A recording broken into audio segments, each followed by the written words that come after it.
మీరు ప్రపంచాన్ని చుట్టేసినా సరే ఇలాంటి వింత ఆచారం ఎక్కడా చూసుండరు. ఈ ఒక్క వీడియో మీ ఆలోచనల్నే మార్చేస్తుంది.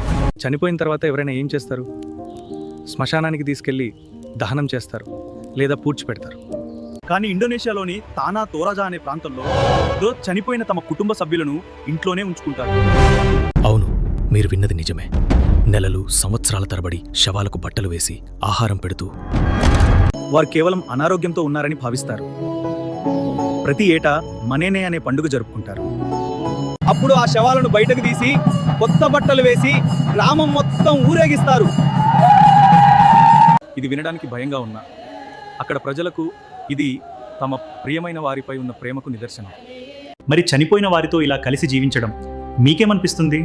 ప్రేమనా లేక మూఢనమ్మకమా?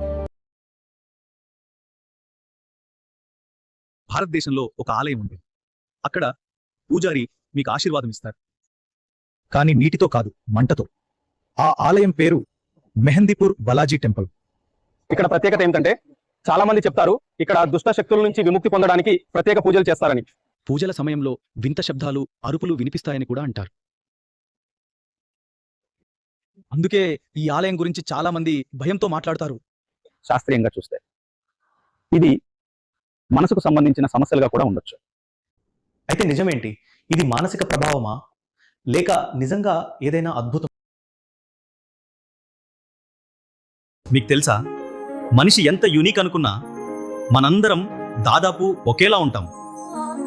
ఈ ప్రపంచంలో ఉన్న కోట్ల మంది చూసేలా వేర్వేరుగా ఉన్నా లోపల ఆల్మోస్ట్ సేమ్ స్ట్రక్చర్. మరి డిఫరెన్స్ ఎక్కడుంది? కేవలం 0.1%లోనే. అదే చిన్న డిఫరెన్స్ వల్లే మన ముఖం, రంగు, హైట్, బిహేవియర్ అన్నీ చేంజ్ అవుతాయి. హలో ఫ్రెండ్స్, రాత్రి 7 గంటలు దాటితే పక్షులు కూడా ఆ అడవిలో ఉండవంటే మీరు నమ్ముతారా? మధురలోని నిధివనంలో ఇది ప్రతిరోజు జరుగుతుంది. భక్తుల నమ్మకం ప్రకారం రాత్రిపూట శ్రీకృష్ణుడు తన గోపికలతో కలిసి ఇక్కడ రాసలీలలు చేస్తాడట. అందుకే సూర్యాస్తమయం అయ్యాక ఆలయ పూజారులు కూడా బయటకు వచ్చేస్తారు. ఎవరైనా రహస్యంగా లోపల ఉండాలని చూస్తే తెల్లారేసరికి వాళ్ళు పిచ్చివాళ్ళు అయిపోతారని లేదా కంటి చూపు కోల్పోతారని చెప్తారు. ఈ వీడియో స్కిప్ చేస్తే ప్రపంచంలోనే అత్యంత భయంకరమైన మరియు రహస్యమైన ప్రదేశం గురించి తెలుసుకునే అవకాశం మిస్ అవుతారు. జపాన్లోని ఫుజీ పర్వతం పాదాల వద్ద ఆకిగహారా అనే ఒక దట్టమైన అడవి ఉంది. దీనికి ఒక వింత పేరుంది. దానిని ఆత్మహత్యల అడవి అని కూడా అంటారు. ప్రతి సంవత్సరం ఇక్కడ వందలాది మంది ఆత్మహత్య చేసుకుంటారు అని చెప్తుంటారు.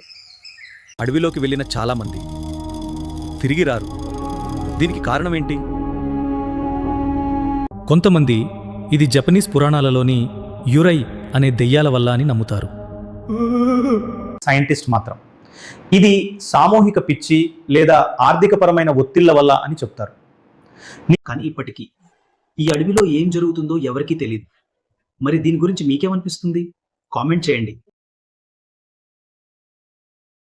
భారతదేశంలో ఉన్న కమఖ్య టెంపుల్ గురించి ఒక ఆశ్చర్యపడేలా ఒక విషయం ఉంది. ఈ ఆలయంలో ప్రతి సంవత్సరం ఒక ప్రత్యేకమైన పండుగ జరుగుతుంది, అంబుబాచి మేళా.